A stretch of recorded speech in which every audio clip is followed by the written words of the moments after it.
தவக்காலத்தின் 3ஆம் ஞாயிறு. திருப்பலி முன்னுரை. அன்பான இறைக்குலமே, இன்று நம் தாய் திருச்சபை தவகாலத்தின் 3ஆம் ஞாயிறை சிறப்பிக்கின்றது. இன்றைய திருவழிபாட்டின் வாசகங்கள் அனைத்துமே இறை வழிபாட்டை மையமாக கொண்டு கொடுக்கப்பட்டுள்ளது.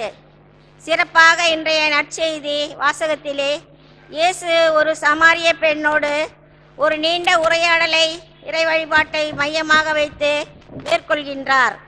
மேலும் உண்மையாய் வழிபடுவோர் தந்தையாம் இறைவனை அவரது உண்மை இயல்புக்கு ஏற்ப உள்ளத்தில் வழிபடுபவர் என்று நமக்கு இன்றைய நாளிலே ஆண்டவர் அழைப்பு விடுக்கின்றார். ஆகவே தவக்காலத்தின் பயணம் செய்து கொண்டிருக்கும் நாம் உள்ளத்தை ஊடுருவி பார்க்கும் இறைவனை உள்ளத்தின் ஆழத்திலிருந்து வழிபட தேவையான அருள் வரங்களை கேட்டு இத்திருப்பலியில் பங்கேற்போம், ஆசீர் பெறுவோம். பிதாசுதன் பரிசுத்தாவியின் பெயராலே.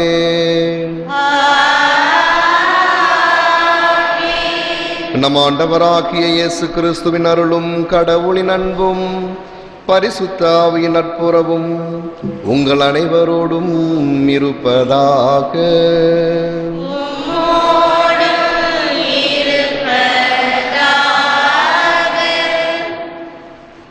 அன்மிக்க சகோதரர் சகோதரிகளே, நம் திருமொழிக்கு நினைவாக நம் மீது தெளிக்கப்படும் இத்தண்ணீரை ஆசீர்வதித்தருளுமாறு நம் இறைவனாகிய ஆண்டவரை கெஞ்சி மன்றாடுவோமாக. அவரே நமக்கு உதவி அளித்து அன்று நாம் பெற்றுக்கொண்ட பரிசுத்த ஆவியிடம் என்றும் உண்மையுடன் இருக்க நமக்கருள்வாராக. என்றும் வாழும் எல்லாம் வல்ல இறைவா, உயிரின் ஊற்றும் தூய்மைக்கு தொடக்கவுமான தண்ணீரின் வழியாக மக்கள் புனிதமடைந்து முடிவற்ற வாழ்வின் கொடையை பெற வேண்டும் என்று திருவுளமானீர். முது புனித நாளாகிய இன்று நாங்கள் இத்தண்ணீரினால் முதற்காவலை பெற விரும்புகிறோம். எனவே ஆண்டவரே, உம்மை மன்றாடுகிறோம், இத்தண்ணீரை ஆசீர்வதித்தருளும். உயிரளிக்கும் உமது அருளின் ஊற்றினை எம்முள் புதுப்பித்து இத்தண்ணீரினால் எங்கள் உடலையும் உள்ளத்தையும் தீங்கு அனைத்திலுமிருந்து காத்தருள்வீராக. இவ்வாறு நாங்கள் தூய உள்ளத்துடன் உம்மை அணுகி வரவும் உமது மீட்பை பெற்றுக்கொள்ளவும் தகுதி பெற வேண்டும் என்று எங்கள் ஆண்டவராகிய கிறிஸ்து வழியாக உம்மை மன்றாடுகின்றோம். எல்லாம் வல்ல இறைவா, தண்ணீர் வளம் பெறதுள் உப்பிட வேண்டும் என்று இறைவாக்கினர் எலிசேயு வழியாக கற்பித்தீர்.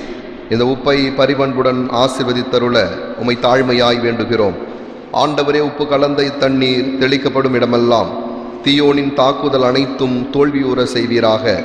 மேலும் உடைய தூய ஆவி எழுந்தருளி எங்களிடையராது காத்தருள வேண்டும் என்றும் எங்கள் ஆண்டவராகிய கிறிஸ்து வழியாக மன்றாடுகின்றோம்.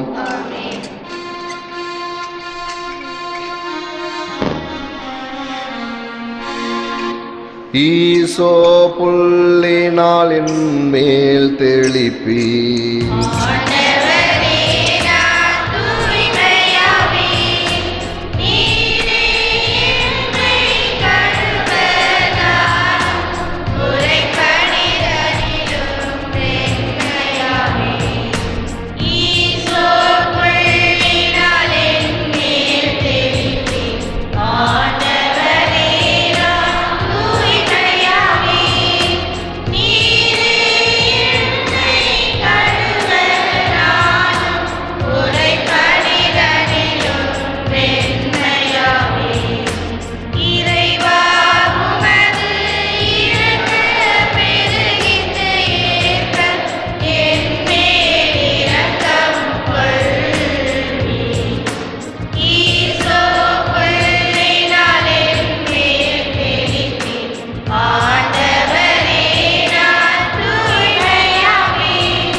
எல்லாம் வல்ல இறைவன் நம் மீது இரக்கம் வைத்து நம் பாவங்களை எல்லாம் போக்கி நம்மை தூய்மைப்படுத்துவாராக.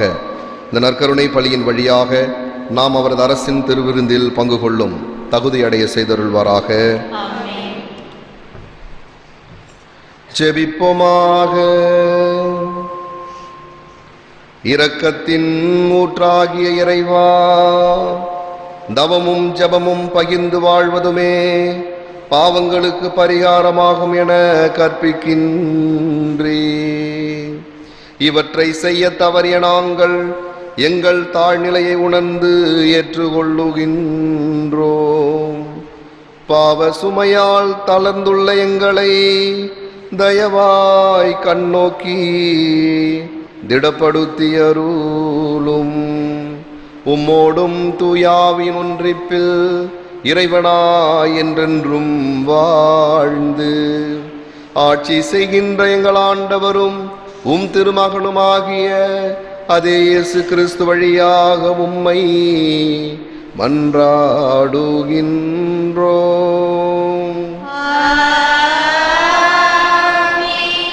குடிக்க எங்களுக்கு தண்ணீர் கொடும்.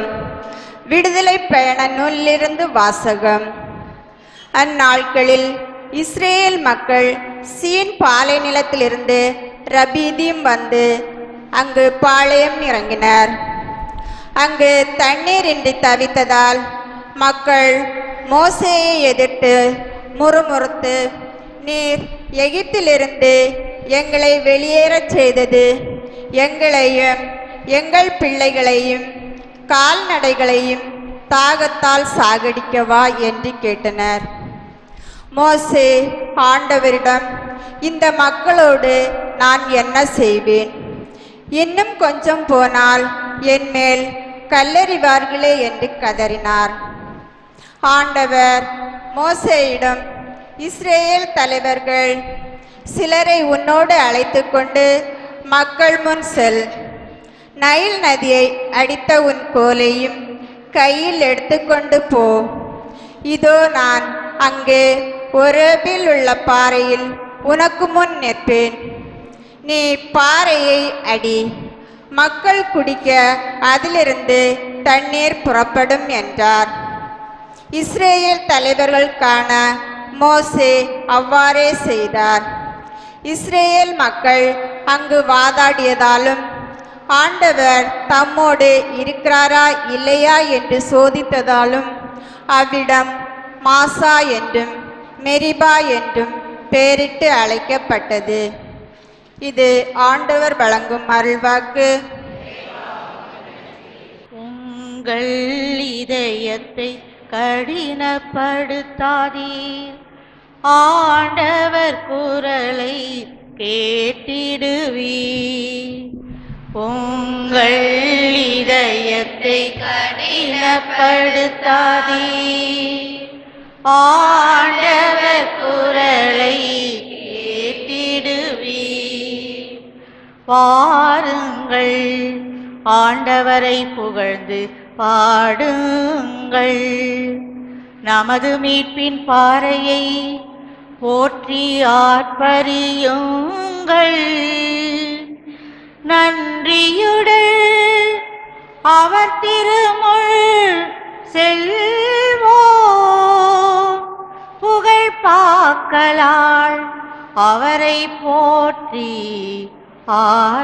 ஆர்ப்பரிப்போம். உங்கள் இதயத்தை கடினப்படுத்தாதீர், ஆண்டவர் குரலை கேட்டிடுவீர். வாருங்கள், தாழ்பணிந்து அவரை தொழுவோம். நம்மை உருவாக்கிய ஆண்டவர் முன் முழந்தாளிடுவோம்.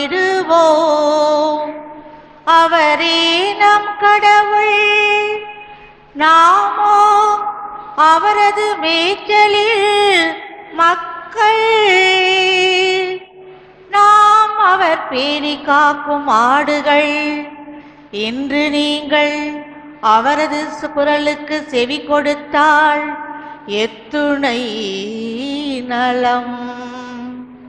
உங்கள் உங்கள் இதயத்தை கடினப்படுத்தாய்.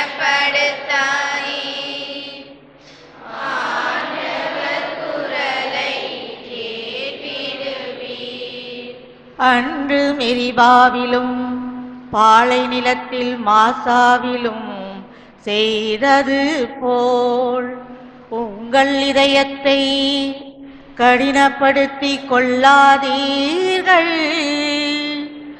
அங்கே உங்கள் மூதாதையர் என்னை சோதித்தனர். என் செயல்களை கண்டிருந்தும் என்னை சோதித்து பார்த்தனர். உங்கள் இதயத்தை கடினப்படுத்தாதீ. ஆண்டவர் குரலை கேட்டிடுவீர். தூய ஆவியின் வழியாய் கடவுளின் அன்பு நம் உள்ளங்களில் பொழியப்பட்டுள்ளது. திருத்தூதர் பவுல் ரோமையருக்கு எழுதிய திருமுகத்திலிருந்து வாசகம். சகோதரர் சகோதரிகளே, நாம் கொண்டுள்ள நம்பிக்கையின் மூலம் கடவுளுக்கு ஏற்புடையவர்களாகியுள்ள நாம் நம் ஆண்டவராகிய இயேசு கிறிஸ்துவின் வழியாய் கடவுளோடு நல்லுறவு கொண்டுள்ளோம். நாம் இப்பொழுது அருள் நிலையை பெற்றிருக்கிறோம். இந்நிலையை அடையும் உரிமை இயேசு கிறிஸ்து மீது கொண்ட நம்பிக்கையால்தான் அவர் வழியாகவே நமக்கு கிடைத்தது. கடவுளின் மாட்சியில் பங்கு பெறுவோம் என்னும் எதிர்நோக்கில் நாம் பெருமகிழ்வும் கொள்ள முடிகிறது. அந்த எதிர்நோக்கு ஒருபோதும் ஏமாற்றம் தராது. ஏனெனில் நாம் பெற்றுள்ள தூய ஆவியின் வழியாய் கடவுளின் அன்பு நம் உள்ளங்களில் பொழியப்பட்டுள்ளது. நாம் இறைப்பற்று இன்றி வலுவற்று இருந்தபோதே குறித்த காலம் வந்ததும் கிறிஸ்து நமக்காக தம் உயிரை கொடுத்தார். நேர்மையாளருக்காக ஒருவர் தம் உயிரை கொடுத்தலே அரிது. ஒருவேளை நல்லவர் ஒருவருக்காக யாரேனும் தம் உயிரை கொடுக்க துணியலாம். ஆனால் நாம் பாவிகளாய் இருந்தபோதே கிறிஸ்து நமக்காக தம் உயிரை கொடுத்தார். இவ்வாறு கடவுள் நம் மீது கொண்டுள்ள தம் அன்பை எடுத்து காட்டியுள்ளார். இது ஆண்டவர் வழங்கும் அருள்வாக்கு.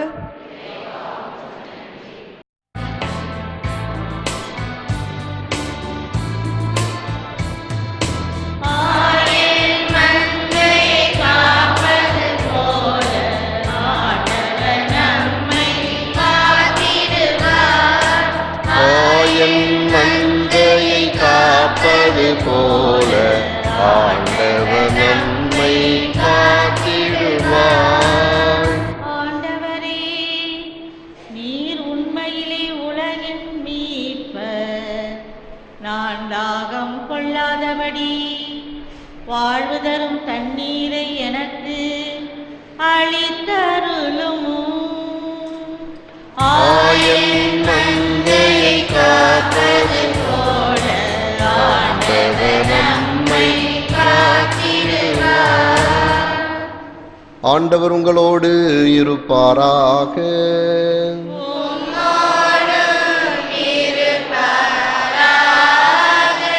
புனித யோவான் எழுதிய பரிசுத்த நற்செய்தியிலிருந்து வாசகம்.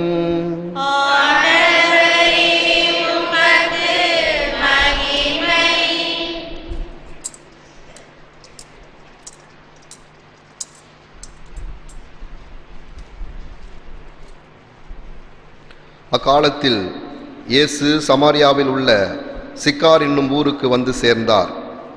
யாக்கோபு தன் மகன் யோசேப்புக்கு கொடுத்த நிலத்துக்கு அருகே அந்த ஊர் இருந்தது. அவ்வூரில் யாக்கோபின் கிணறும் இருந்தது. பயணத்தால் களைப்புற்றிருந்த இயேசு கிணற்று ஓரமாய் அமர்ந்தார். அப்போது ஏறக்குறைய நண்பகல். அவருடைய சீடர் உணவு வாங்குவதற்காக நகருக்குள் சென்றிருந்தனர். சமாரிய பெண் ஒருவர் தண்ணீர் மொள்ள வந்தார்.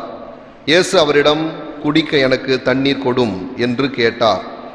சமாரிய பெண் அவரிடம், நீர் யூதர், நானோ சமாரிய பெண், நீர் என்னிடம் குடிக்க தண்ணீர் கேட்பது எப்படி என்று கேட்டார். ஏனெனில் யூதர்கள் சமாரியரோடு பழகுவதில்லை. இயேசு அவரை பார்த்து, கடவுளுடைய கொடை எது என்பதையும் குடிக்க தண்ணீர் கொடும் என கேட்பவர் யார் என்பதையும் நீர் அறிந்திருந்தால் நீரே அவரிடம் கேட்டிருப்பீர், அவரும் உமக்கு வாழ்வு தரும் தண்ணீரை கொடுத்திருப்பார் என்றார். அவர் இயேசுவிடம், ஐயா, தண்ணீர் மொள்ள உம்மிடம் ஒன்றுமில்லை, கிணறும் ஆழமானது. அப்படி இருக்க வாழ்வு தரும் தண்ணீர் உமக்கு எங்கிருந்து கிடைக்கும்? எம் தந்தை யாக்கோபை விட நீர் பெரியவரோ? அவரே எங்களுக்கு இக்கிணற்றை வெட்டி தந்தார். அவரும் அவருடைய மக்களும் கால்நடைகளும் இதிலிருந்துதான் தண்ணீர் குடிப்பது வழக்கம் என்றார். இயேசு அவரை பார்த்து, இந்த தண்ணீரை குடிக்கும் ஒவ்வொருவருக்கும் மீண்டும் தாகம் எடுக்கும். நான் கொடுக்கும் தண்ணீரை குடிக்கும் எவருக்கும் என்றுமே தாகம் எடுக்காது. நான் கொடுக்கும் தண்ணீர் அதை குடிப்பவருக்குள் பொங்கி எழும் ஊற்றாக மாறி நிலை வாழ்வு அளிக்கும் என்றார். அப்பெண் அவரை நோக்கி, ஐயா, அத்தண்ணீரை எனக்கு கொடும், அப்போது எனக்கு தாகமும் எடுக்காது, தண்ணீர் மொள்ள நான் இங்கு வர தேவையும் இருக்காது. நீர் ஓர் இறைவாக்கினர் என கண்டுகொண்டேன். எங்கள் முன்னோர் இம்மலையில் வழிபட்டு வந்தனர், ஆனால் நீங்கள் எருசலேமில்தான் வழிபட வேண்டும் என்கிறீர்களே என்றார். இயேசு அவரிடம், அம்மா, என்னை நம்பும். காலம் வருகிறது, அப்போது நீங்கள் தந்தையை இம்மலையிலோ எருசலேமிலோ வழிபட மாட்டீர்கள். யாரை வழிபடுகிறீர்கள் என தெரியாமல் நீங்கள் வழிபடுகிறீர்கள். ஆனால் நாங்கள் தெரிந்து வழிபடுகிறோம். யூதரிடமிருந்தே மீட்பு வருகிறது, காலம் வருகிறது, ஏன் வந்தே விட்டது. அப்போது உண்மையாய் வழிபடுவோர் தந்தையை அவரது உண்மை இயல்புக்கு ஏற்ப உள்ளத்தில் வழிபடுவர். தம்மை வழிபடுவோர் இத்தகையோராய் இருக்கவே தந்தை விரும்புகிறார். கடவுள் உருவமற்றவர். அவரை வழிபடுவோர் அவரது உண்மை இயல்புக்கு ஏற்ப உள்ளத்தில்தான் வழிபட வேண்டும் என்றார். அப்பெண் அவரிடம், கிறிஸ்து எனப்படும் மெஸ்ஸியா வருவார் என எனக்கு தெரியும். அவர் வரும்போது அனைத்தையும் எங்களுக்கு அறிவிப்பார் என்றார். இயேசு அவரிடம், உம்மோடு பேசும் நானே அவர் என்றார். அவ்வூரில் உள்ள சமாரியர் பலர் இயேசுவிடம் நம்பிக்கை கொண்டனர். சமாரியர் அவரிடம் வந்தபோது அவரை தங்களோடு தங்குமாறு கேட்டு கொண்டனர். அவரும் அங்கு 2 நாள் தங்கினார். அவரது வார்த்தையை முன்னிட்டு இன்னும் பலர் அவரை நம்பினர். அவர்கள் அப்பெண்ணிடம், இப்போது உன் பேச்சை கேட்டு நாங்கள் நம்பவில்லை, நாங்களே அவர் பேச்சை கேட்டோம். அவர் உண்மையிலேயே உலகின் மீட்பர் என அறிந்து கொண்டோம் என்றார்கள். இது கிறிஸ்து வழங்கும் நற்செய்தி.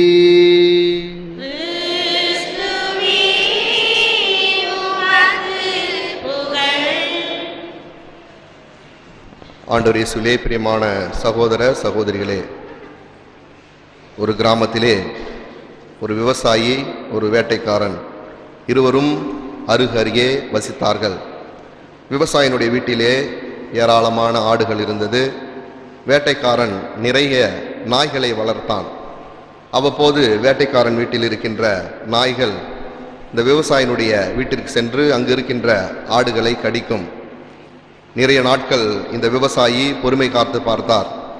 திடீரென்று ஒரு நாள் நிறைய நாய்கள் வந்து 2-3 ஆடுகளை கொன்று போட்டு விட்டது. பொறுமை இழந்த விவசாயி ஊர் தலைவரிடம் சென்று முறையிடுகின்றார். ஊர் தலைவர் இந்த விவசாயியின் மீது நல்ல ஒரு எண்ணம் கொண்டவராக இருந்தார். நன்றாக இந்த விவசாயி உழைப்பதினால் பல நேரங்களிலே பிறருக்கு உதவி செய்கின்ற மனம் கொண்டவராக இருந்ததால் இவருக்கு எப்படியாவது உதவ வேண்டும் என்று அந்த ஊர் தலைவன் நினைக்கின்றான். அப்பொழுது இந்த விவசாயிக்கு ஒரு யோசனையை கொடுக்கின்றார். அந்த யோசனையின்படியாக அந்த விவசாயி வீட்டிற்கு வருகின்றார். வீட்டில் இருக்கின்ற 2 குட்டி ஆடுகளை எடுத்து சென்று அந்த வேட்டைக்காரனுடைய வீட்டில் இருக்கின்ற 2 பிள்ளைகளுக்கு பரிசு கொடுக்கின்றார். இந்த ஆட்டுக்குட்டிகளை வைத்து நீங்கள் விளையாடுங்கள் என்று. அந்த வேட்டைக்காரனுடைய பிள்ளைகளுக்கு மற்றற்ற மகிழ்ச்சியாக இருக்கின்றது. இவ்வளவு நாளும் 2 பேர் தனியாக விளையாடினார்கள், இப்பொழுது விளையாடுவதற்கு ஆடுகள் கிடைத்து விட்டதே என்று இவர்கள் அந்த ஆட்டை மகிழ்ச்சியோடு பராமரித்து கொண்டிருந்த பொழுது இந்த வேட்டைக்காரன் நினைத்தான், குழந்தைகள் விளையாடுகின்ற ஆட்டை நாய்கள் துன்புறுத்தக்கூடாது என்பதற்காக நாய்களை பாதுகாப்பாக கட்டி போட்டான். பிறகு நினைத்தான், இந்த விவசாயி நமக்கு 2 ஆடுகளை பரிசாக கொடுத்திருக்கின்றார், எனவே அவருக்கு நாம் ஏதாவது கொடுக்க வேண்டும் என்று அவர் வேட்டையாடி கொண்டு வருகின்ற விலங்குகளை கொஞ்சம் அவருக்கும் கொடுத்தார். இப்படியாக 2 பேருக்கும் இருந்த பகை தீர்ந்து இவர்கள் ஒருவர் மூலமாக சிறப்பாக உறவை வளர்த்து கொண்டதன் வழியாக 2 பேருக்கும் சுமூகமான உறவு ஏற்பட்டது. கிறிஸ்துவில் பிரியமானவர்களே, உரையாடல் என்பது மற்றவர்களோடு நாம் பேசுவது, கலந்தாலோசிப்பது பல்வேறு பிரச்சனைகளுக்கு முடிவு கட்டும்.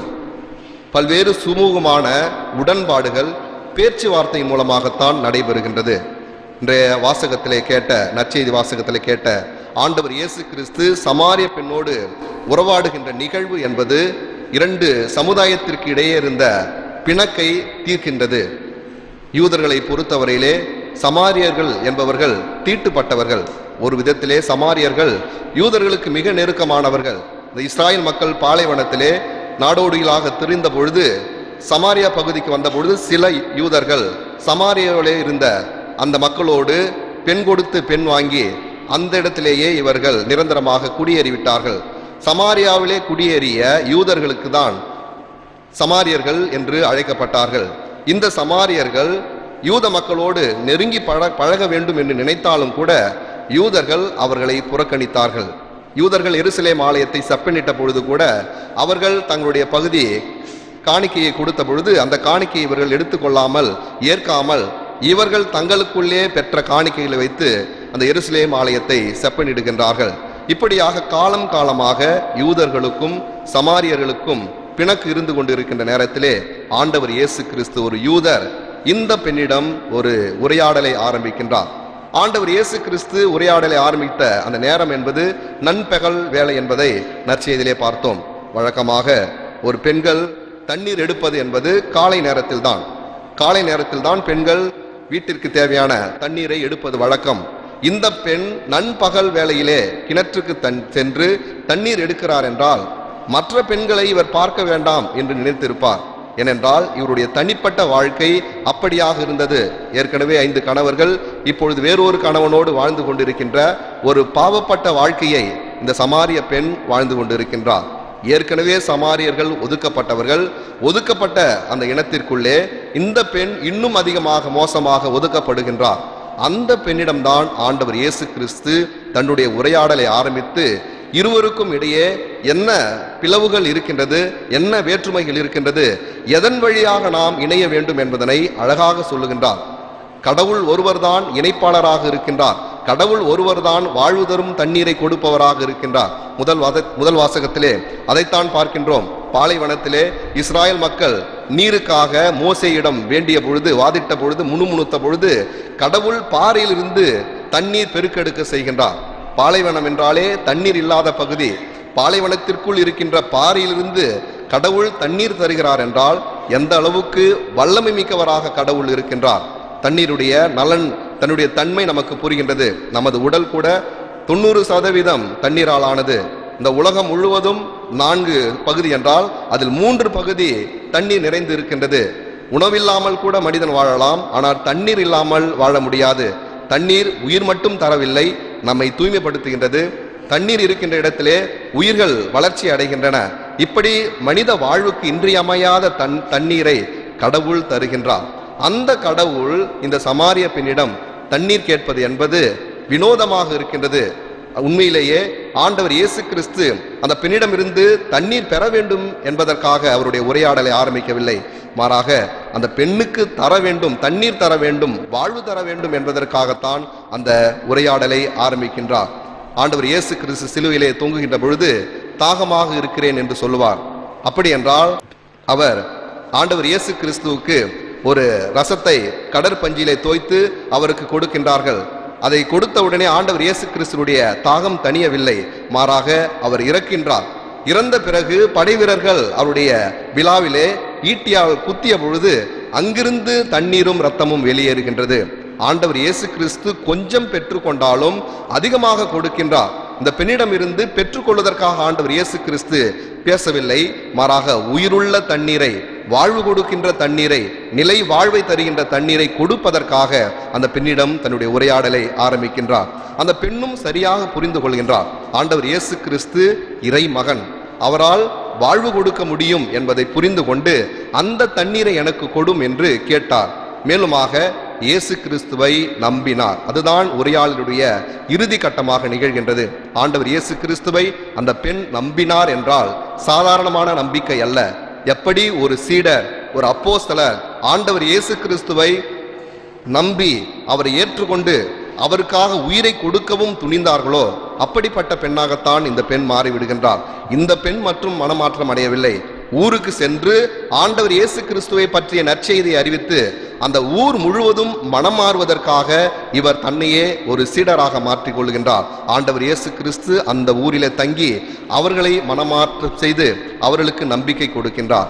அன்புக்குரியவர்களே, இயேசு கிறிஸ்து தண்ணீர் பெறுவதற்காக அல்ல, மாறாக தண்ணீரை கொடுப்பதற்காக, பரிசுத்த ஆவியை கொடுப்பதற்காக, திருவருட் சாதனங்களை உருவாக்குவதற்காக அந்த பெண்ணிடம் தன்னுடைய உரையாடலை ஆரம்பித்து அந்த பெண்ணுக்கு புரிய வைத்தார். நாமும் தவக்காலத்தில் இருக்கின்றோம். திருவருட் சாதனங்கள் வழியாக உயிருள்ள தண்ணீரை பெற்றுக் கொள்கின்றோம். ஒவ்வொரு திருவருட் சாதனமும் தம திருத்துவத்தை நமக்கு கொடுக்கின்றார்கள். தம திருத்துவத்தினுடைய உடன் இருப்பு எப்பொழுது நம்மோடு இருந்து நமக்கு வாழ்வு கொடுப்பதற்கு துணையாக இருக்கின்றது. இப்படி கிறிஸ்துவால் ஏற்றுக்கொள்ளப்பட்டவர்கள், கிறிஸ்துவால் அழைக்கப்பட்டவர்கள் எப்படிப்பட்ட வாழ்க்கையை நாம் வாழ்கின்றோம் என்பதை உணர வேண்டும். இந்த 2ஆம் வாசகத்திலே புனித பவுல் அழகாக சொல்லுகின்றார், நீதிமானுக்கே ஒருவர் உயிரை கொடுத்தார்கள் என்றால் அவர்களுக்கு அவர் செய்த தியாகம் மிக முக்கியமானதாக இருக்கும். ஆனால் ஆண்டவர் இயேசு கிறிஸ்து பாவிகளாகி இருக்கின்ற நமக்கு தன்னுடைய உயிரை கொடுத்தார் என்றால் எந்த அளவுக்கு நம்மை அன்பு செய்திருப்பார் என்பதை வலியுறுத்தி கூறுகின்றார். எனவே பாவிகளாகிய நாம் வாழ்வு பெறுவதற்காக ஆண்டவர் இயேசு கிறிஸ்து அனைத்தையும் கொடுக்கின்ற பொழுது, அனைத்தையும் ஏற்றுக்கொள்கின்ற பொழுது நாம் நம்முடைய வாழ்க்கையை எந்த அளவுக்கு உயர்வாக நினைத்து வாழ வேண்டும் என்பதை நாம் சிந்தித்து பார்க்க வேண்டும். எல்லா இடங்களிலும் பிரிவினைகள், எல்லா இடங்களிலும் உறவு சிக்கல்கள், தடைகளை ஏற்படுத்தி கொண்ட சமூகமாக ஒவ்வொரு மனிதனும் வாழ்ந்து கொண்டிருக்கின்ற நேரத்திலே நாம் சுவர்களை கட்டாமல் பாலங்களை கட்ட வேண்டும் என்று திருத்தந்தை பிரான்சிஸ் அவர்கள் அழைப்பு விடுக்கின்றார். அண்மையிலே அமெரிக்கா அரசாங்கம் மெக்சிகோவுக்கும் அமெரிக்காவுக்கும் இடையே ஒரு சுவரை கட்டி எழுப்புகின்ற அந்த எண்ணத்தை வெளிப்படுத்திய பொழுது திருத்தந்தை அதைத்தான் சொல்லுகின்றார். சுவர்களை கட்ட வேண்டாம், மாறாக பாலங்களை கட்டுங்கள்.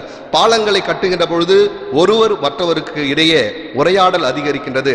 உரையாடல் அதிகரிக்கின்ற பொழுது உறவுகள் மேம்படுகின்றது. அன்புக்குரியவர்களே, நாம் தனிமையான மனிதர்கள் அல்ல. சமுதாயத்திலே நம் அனைவரையும் தனிமையாக கடவுள் படைக்கவில்லை. மாறாக ஒரே சமூகம்